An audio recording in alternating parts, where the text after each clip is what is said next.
Chapter One Wedge. In the secret room of the Malfoy family, the Gryffindor trio gathered here, and the current head of the Malfoy family was helping to draw a huge magic circle. Hermione, are you sure there will be no problem? Ron asked with some worry as he watched the crystal stones they had worked so hard to find being inserted into the magic circle. I don't feel bad about these crystal stones or anything. It's just that, the energy of these crystal stones is too great. If we can't control it well, the energy of these crystal stones reacts with the magic power in Harry's body. Then Harry will be in danger. I know! Hermione Granger bit her lip as she watched the precious magic crystals being placed in their designated positions one by one. It's just that we have no choice. The soul that stays on Harry's forehead becomes more dangerous every day, and I can't let go of it. Everyone thought that the soul in Harry's head had been destroyed in the battle, but it was not until half a year after the war, when Hermione examined Harry's body, that she discovered the condition of Harry's body. Harry has magic waves in his body that don't belong to him. This test result shocked everyone, whose magic power did not belong to Harry. Knowing that Harry once had a soul piece of another person in his body, they could naturally guess it. Now everyone was frightened, fearing that something unexpected would happen to Harry soon. Voldemort is obviously dead, but his soul still remains in Harry's body. The death curse can't completely kill that soul. Now, even Dumbledore, who had become a portrait, had no choice. He had planned everything and arranged everything before his death, but this accident unexpectedly happened. He has become a portrait. He has the same personality and preferences as before, but he can no longer think as he did before. So these young people have to find a solution on their own. For a year and a half, they tried various methods, but the magic fluctuations belonging to another person in Harry's body still did not disappear. No one knew whether the soul in Harry's body, which was so incomplete that it could be ignored, would wake up after Voldemort's other Horcruxes and main soul had disappeared. Hermione will not allow hidden dangers to exist. During this period, she will not only assist the Ministry of Magic in its post-war reconstruction work, but she will also help find ways to help Harry. Fortunately, after the war, their relationship with the Malfoy family eased, and several of them even became friends with Draco. With Draco's help, Hermione finally found a way. Using this method, it is very possible to remove Voldemort's incomplete soul fragment from Harry's forehead, but they need very powerful magic to activate this magic circle. Fortunately, Harry's own strength is very strong, and they only need to provide assistance. But there are still certain dangers in this magic circle. They use too many magic crystals. Just one of these crystals can temporarily double the magic power of an adult. If dozens of crystals were connected to the magic power in Harry's body, then Harry would probably become a squib due to the explosion of magic power, or even explode to death. Therefore, at this time, Ron checked the magic circle again and again before letting Draco put the crystal on it. Harry, you'll be fine. Even though it was Hermione who suggested this method, Hermione still couldn't help but tremble when she thought about the consequences if it failed. She held Harry's hand and bit her lip and said, "Yes, I will be fine." Harry held her hand and comforted, "Hermione, don't forget, every time trouble comes to me, it just makes me suffer a little bit, but I can still get through it safely." "Oh, I hope so. And may Merlin bless you," said Hermione. "Go up. We are watching you all the time. If we find anything wrong, we will immediately cut off the supply of magic power." Harry alone cannot open this magic circle. After they cut off the supply of magic power, they should be able to minimize the danger, right? Ron looked at the magic circle uncertainly. There were so many crystals on it that he was timid. They had to go all over the UK to find it. If he were a businessman, he would probably like them, but thinking that the magic power of these crystals would affect his friends at the same time, Ron shuddered subconsciously. "Merlin, it must be very painful for powerful magic to invade your body." Harry stood in the center of the magic circle under the encouraging gazes of everyone. Looking at the three people present who looked at him with worried eyes, he nodded slowly. He took out the wand, pointed the tip at the center of the magic circle, and slowly input the magic power. At the same time, Hermione, Draco, and Ron also stood in a triangle, took out their wands, and input their magic power into the 3 crystals. The magic circle emitted a burst of purple light, and even nearly 100 crystals were activated at the same time, blooming with various kinds of light. The magic power surged into Harry's body and impacted his body. Ah! Harry screamed sharply as magic power that did not belong to him invaded his body forcefully, while the magic power in his body was slowly being withdrawn from his body. He had the illusion that he would rather endure the pain. No one noticed that a smaller crystal stone was displaced due to the magic pressure erupted by the 4 people and the magic vortex of the magic circle itself. Then an accident happened. Hermione, why do I feel something is wrong? Ron said uneasily as the crystals throughout the magic circle began to tremble. Stop! Hermione ordered immediately, not allowing any accidents to happen. The 4 people immediately cut off the supply of magic power. However, it was too late. Even if the supply of magic power was cut off, because the magic crystal changed its position, the effect of the entire magic circle also changed. A vortex emerged from where Harry was standing, sweeping away Harry's body and all the crystals in the place.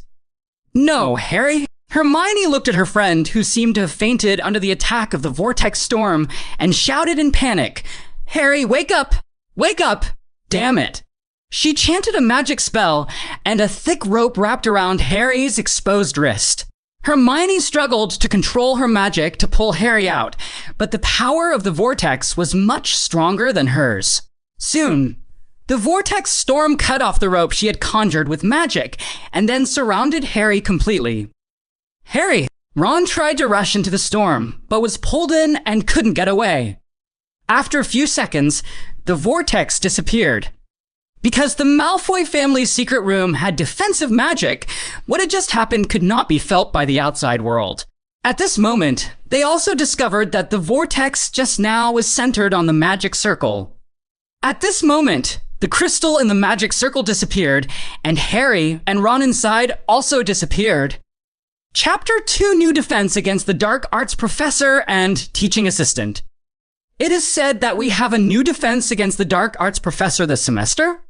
In the lobby of Hogwarts, Tom sat on the main seat symbolizing the head of Slytherin House, tapping his fingers leisurely on the table. The new students haven't arrived yet, so it's still conversation time. It's time to change someone. To be honest, Professor Stool's level is not flattering. Abraxas sat next to Tom and said with a chuckle, if the previous defense against the Dark Arts Professor hadn't foolishly left his life in the Qatar Forest, the principal would not have hired Professor Stool so hastily. I hope that after a year, the professor he finds will be better than Professor Stool. Otherwise, I will have to worry about our 7th grade life next year. After all, defense against the dark arts is a major subject in the graduation exam.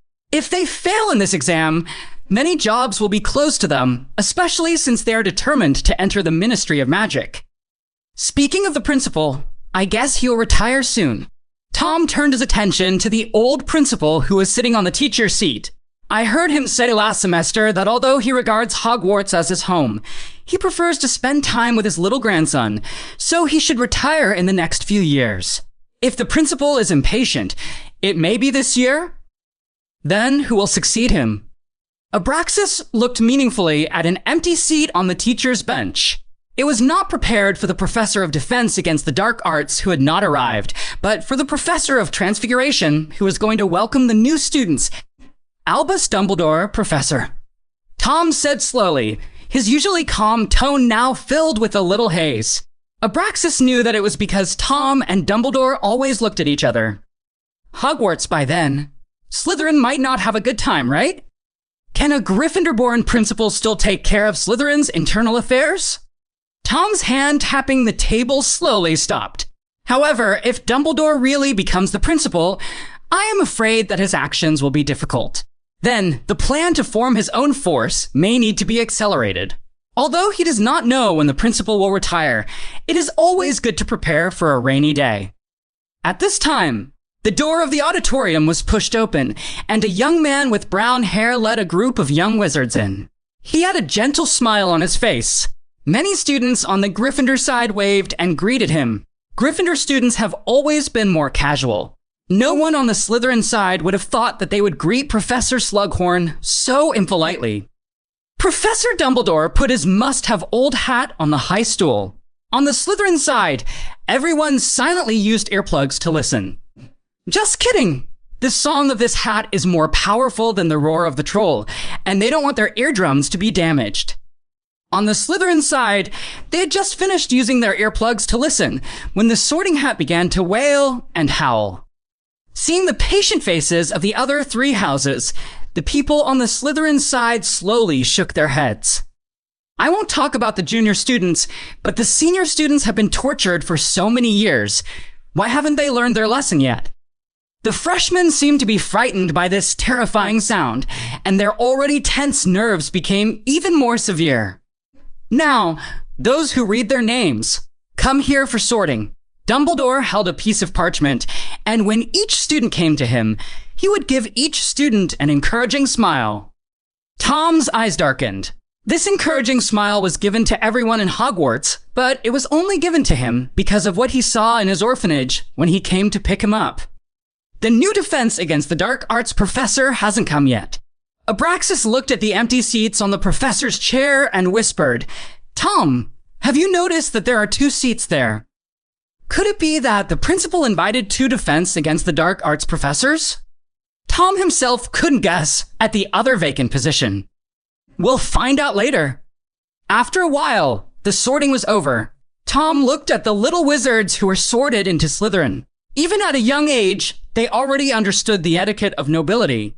At this moment, they sat in silence in their seats. Tom nodded. There were more children sorted into Hogwarts this year than last year. Okay, kids. Principal Armando Dippet stood up and gave the same welcome speech. Just when the principal was about to announce the start of the meal, the door of the auditorium was opened again, and 2 wizards wearing black robes and black hoods walked in. It seems that our new teacher has arrived. Abraxas's casual words caused the wizards in the center of Slytherin's power to move, and then all of them turned their attention to the 2 figures walking to the teacher's seat. "Ah, you're here." The principal looked at the 2 figures and smiled. "It's raining really hard outside," a brisk voice sounded. As the hood was gradually pulled down, they could see the person clearly.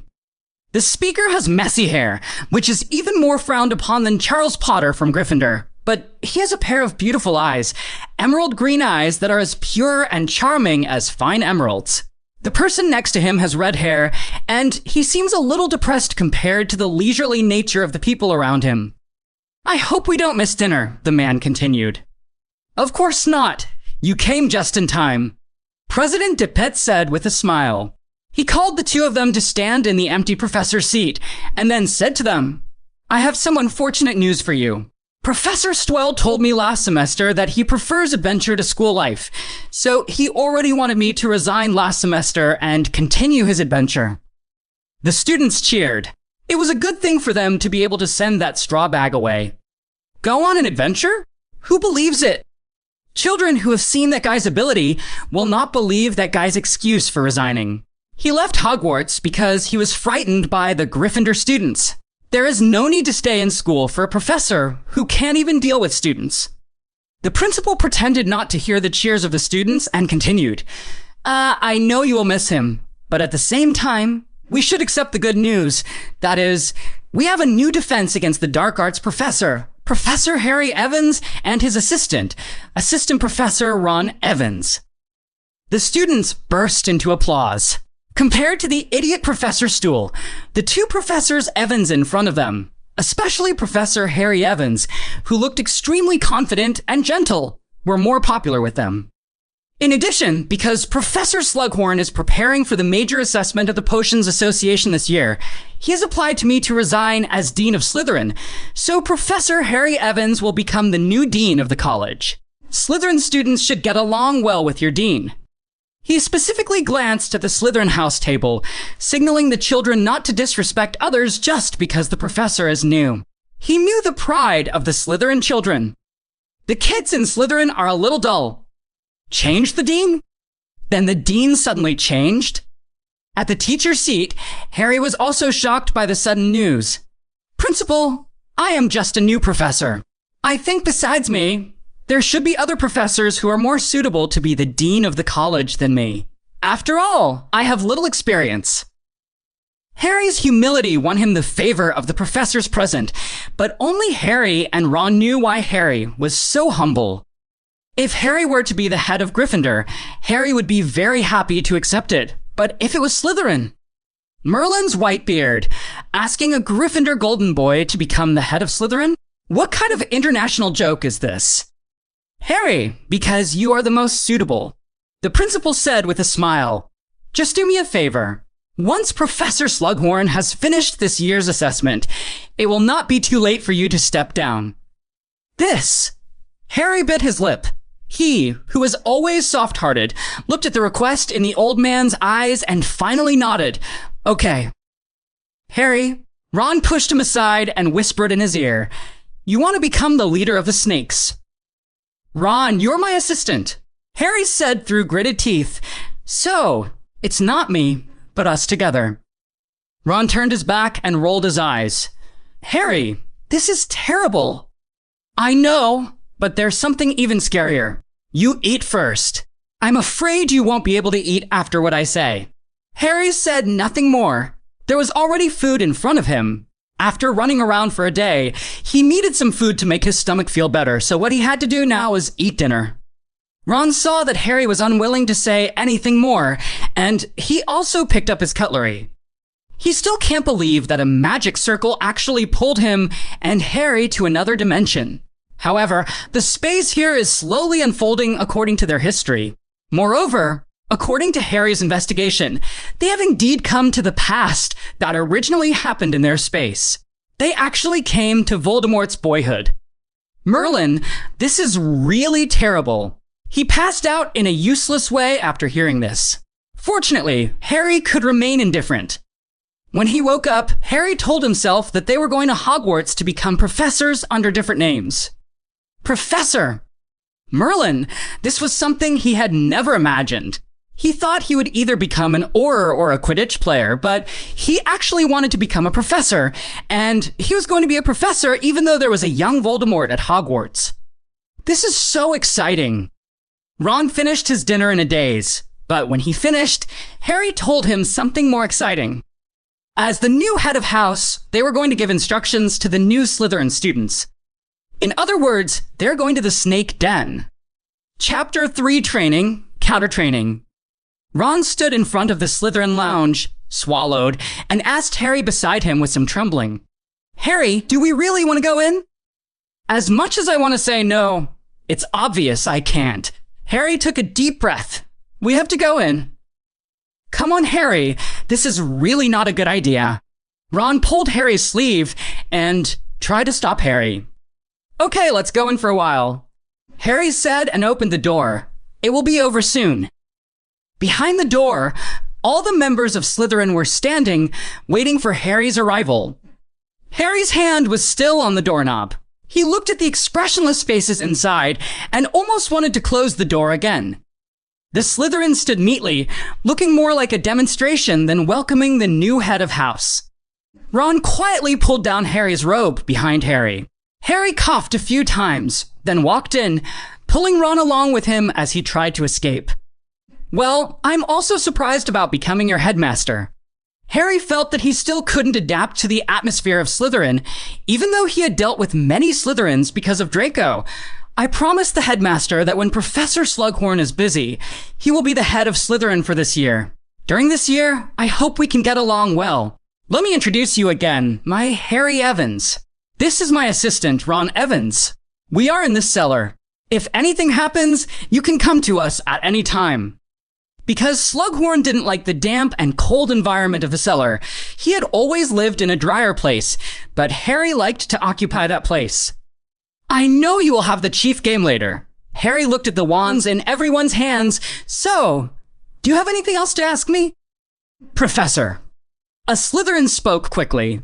The fact that he did not receive meaningful glances from others proved that his voice was not sudden, but was acquiesced by others.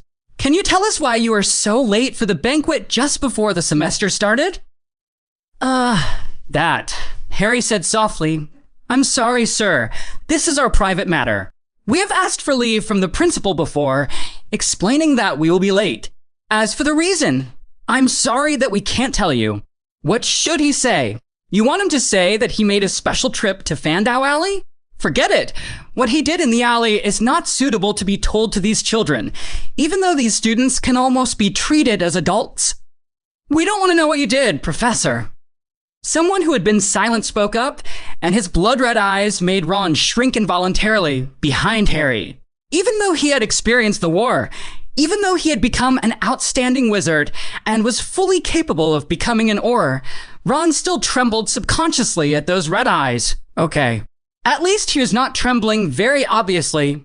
But Professor, since you have become our dean, you are a member of Slytherin. As a member of Slytherin, if you are late, please do not let it happen again in the future. Otherwise, it will bring shame to our college. After all, you are our dean now. Harry looked at the boy in front of him in surprise. It seems like he is lecturing, right? Why does it seem more like this person is teaching himself a lesson now? Although this sentence sounds irritating, it is undeniable that his words are for the sake of the college. In addition, Harry is the new professor and the new dean, so Harry actually has no position to point at Tom because he is the chief, and he is respected in Slytherin. His current status is second only to Abraxas Malfoy, who has a strong family background. Is Tom Riddle giving him a blow? Realizing this situation, Harry smiled, looking very happy. I don't think you need to worry about that, Harry told them. You know that even if we are late, the house will not lose points, but it will be different if you are late. Tom looked at Harry as if he were an idiot. Did this man really understand the meaning of his words? What he said was obviously straightforward enough. Well, my office is nearby. If you have anything, you are welcome to come to me, Harry finally said. We will meet in class.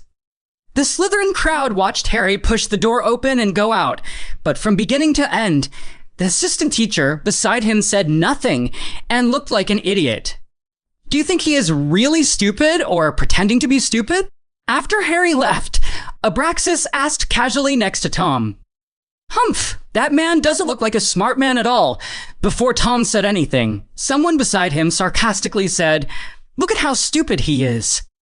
Mulciber, you have to know that even if he is a smart man, he will not show off everywhere, Tom said lightly. He just counterwarned. Isn't this a good proof? Just like when we first met Slughorn, we thought he was just a bad old man, but in fact he is indeed an admirable potions master. Maybe this Evans is the same. Abraxas nodded. Don't make a conclusion just based on tonight's conversation. In the defense against the dark arts class, we can take a good look at whether this person is qualified to be the head of Slytherin. When the first defense against the dark arts lesson begins, we will know whether this person is a talent or a fool. Tom finally tapped his palm with his wand, intending to end the topic. Now, the chief challenge begins. In the Slytherin common room, the competition that must be staged every year at the beginning of the school year begins again, and in the cellar... Harry, were you arguing with Vol? Old demon just now.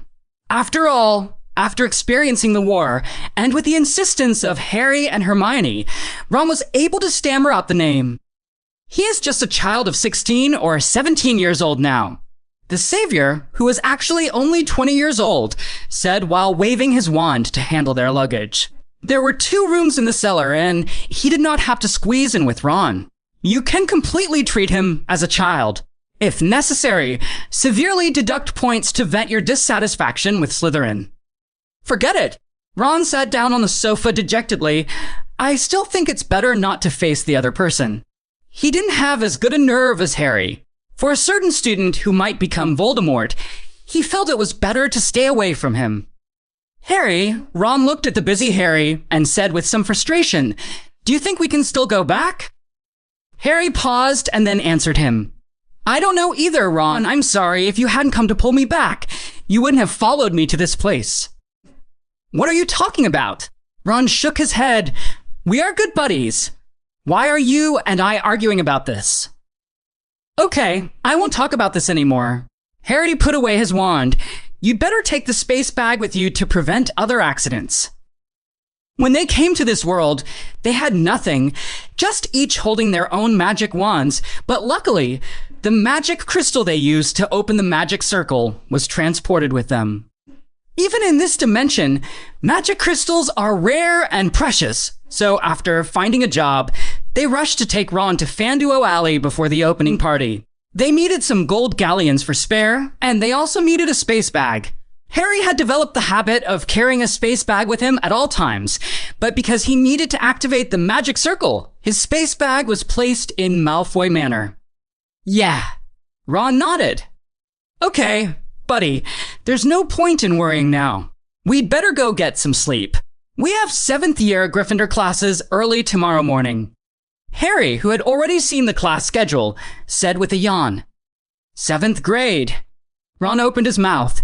But we haven't even taken 7th grade courses ourselves. They will teach 7th grade classes tomorrow? I believe we can handle it. Harry yawned. Believe me, Ron, there will be a way. Well, I hope you're telling the truth, Ron muttered.